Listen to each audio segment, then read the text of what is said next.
نا امید کیوں ہوتے ہو؟ اللہ پر بھروسہ نہیں؟ اس کی طاقت اور قدرت سے بے خبر ہو؟ وہ تو ہر شے پر قادر ہے۔ ایک وہی تو ہے جو امیدیں پوری کرتا ہے، ناممکن کو ممکن بناتا ہے۔ پھر کیوں مایوس ہوتے ہو؟ یقین رکھو وہ یہ وقت بھی بدل دے گا۔ خوشیاں پھر سے تمہارے حصے میں آئیں گی۔ حالات کبھی ایک جیسے نہیں رہتے، آج برے ہیں تو کل اچھے ضرور آئیں گے۔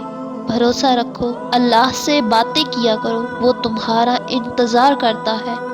اس کے آگے آنسو بہایا کرو، وہ تمہارے یہ آنسو مٹانا چاہتا ہے۔ وہ تمہاری دعاؤں کا انتظار کرتا ہے۔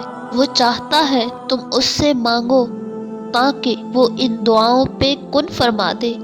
بس تم بے یقینی اور بے دلی سے مت مانگا کرو، قبولیت کے یقین کے ساتھ اس کے آگے جھولی پھیلایا کرو۔ تم اس کو جب جب پکارتے ہو وہ تمہیں سنتا ہے۔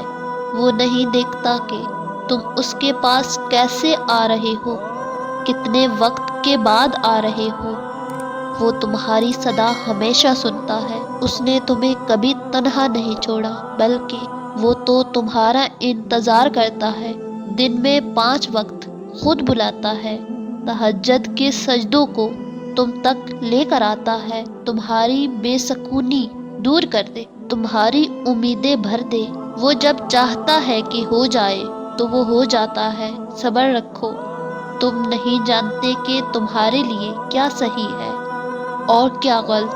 اس کی دیر تمہاری نظر میں دیر ہے، جبکہ وہ عطا اپنے صحیح وقت پر ہی کرتا ہے۔ صبر اور یقین رکھو، وہ تمہیں اتنا عطا کرے گا کہ تم اس کا شکر ادا کرنے میں ساری عمر گزارنا چاہو گے۔ وَلَا سَوْفَ يُعْطِيكَ رَبُّكَ فَتَرْضَىٰ۔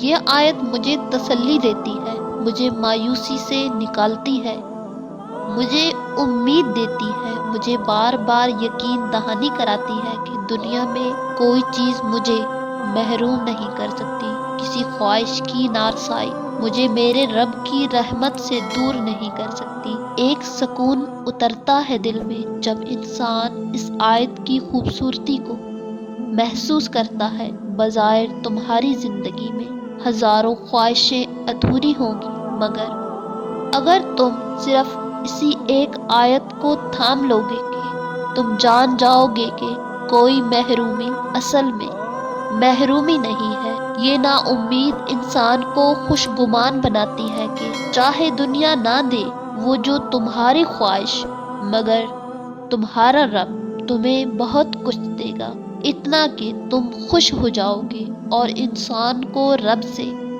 خوش گمان ہی رہنا چاہیے۔